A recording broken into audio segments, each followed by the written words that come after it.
This is really exciting. We didn't have anything like this when I went to school, and I wanted to welcome and thank you for attending this event. It's really an exciting pitch contest, and if you haven't seen one, it's really something you're going to learn a lot from. It's also something that should be spurring innovation, because that's what it's about, new ideas and new innovation. I'm a graduate of the class of 1980. Yeah, 39 years ago. PACE doesn't publicize this, but I graduated when I was 6 years old. I've worked in many industries since then, with the last 25 years being in media and entertainment, at NBC, EMI Records Group, the NBA, and then at HBO, where I had the fortune to start the HBO Go initiative. It actually was 20 years ago. Not too many people know that. We started it in 1999. I'm a first-generation college student. My ancestry is from Greece, and my father immigrated here after World War II to start a new life and to really ensure a better education for his family. I considered PACE because the accountant at my father's bakery said PACE was a good accounting school. And I was pretty good in math. So I came to PACE. It wasn't too complicated back then. And my best friend at the time also was the son of Greek immigrants. He came along with me, and he's now PACE's chairman, Mark Beska. And he's going to be honored next month, actually in June, at the Spirit of PACE Awards.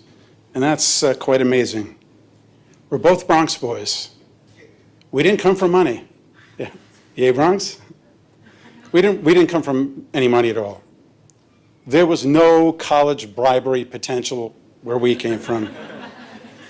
But we were able to achieve the American dream thanks to hard work of our parents and ourselves, and the foundation that PACE provided us with. And you should know, if we could do it, you could do it. I've had a diverse career. I started in the corporate world, thanks to PACE Career Services.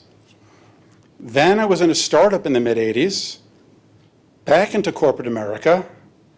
I semi-retired, and then got into a few startups again. So I really know what it's like to be on both sides, both the startup and corporate world.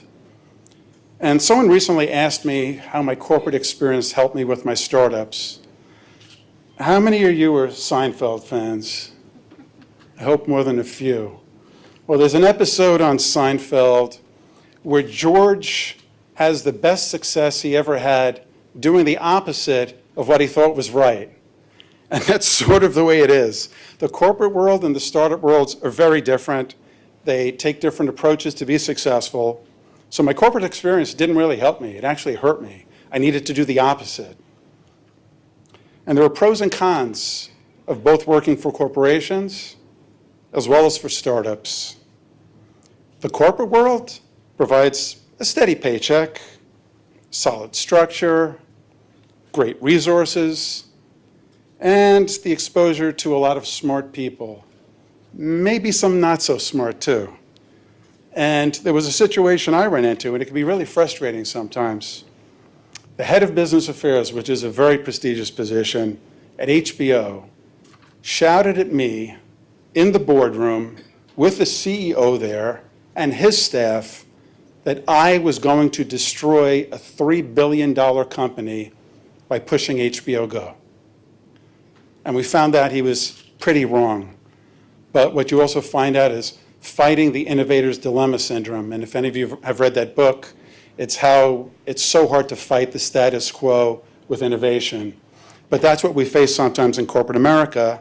And I didn't give up. And I got stakeholders to support it. The chairman was behind it. The CFO was behind it. And we persevered. And over time, that's why we started in '99. It didn't come out until 2005. And it came out with a soft launch. We were able to do it the right way gradually and actually help our distributors. We didn't compete with them back then. It was something to help all of us in the ecosystem. So that was what it was like in the corporate world, and I enjoyed it. Go was phenomenal. Conversely, the internet startup world was different. It usually provides little to no pay until you achieve success, less structure, but more flexibility for the 1 hour a day you have when you're not working or sleeping, limited resources, and huge opportunity, although the odds are pretty tough. But as you saw, it can happen. So which way do you go? If you're risk averse, then a corporate job is a more comfortable path, and you can do very well, and you can be very successful. But if you're okay with risk and uncertainty for potentially greater rewards, and you want more freedom and flexibility, then a startup path might suit you better. Ideally, if you can get proof of concept traction with a startup, which is where you prove out your MVP, and if you could do that while you're still working for a corporation with a paying job, you can actually get the best of both worlds. So you're still getting a salary while you're trying out your concepts. That's assuming you don't get venture funding, in which case you might not need to do that. So how did PACE support my career path? First, PACE provided me with a really balanced education. I started as an accounting major, and then I switched to a technology major with a business minor. That allowed me to understand and relate to the business world far better than most technologists do. Second, it provided my first job in the PACE computer lab, and also my first girlfriend. So thank you, PACE. How many of you know what a punch card is? About the same as watch Seinfeld. Well, in the PACE computer lab, we had to feed punch cards into a mainframe device, stack of cards that often got jammed. And getting those jams out was a real big pain. You can't even imagine what that was like given where technology was today, and you should count yourselves as very fortunate. Third, PACE provided me with a network of business friends that have kept throughout my career. They provided both guidance and opportunities.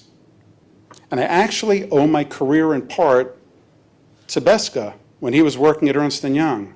And I'm glad Marvin's not here now because he would tell Beska, and I want Beska to know this, that my career is based on him helping me.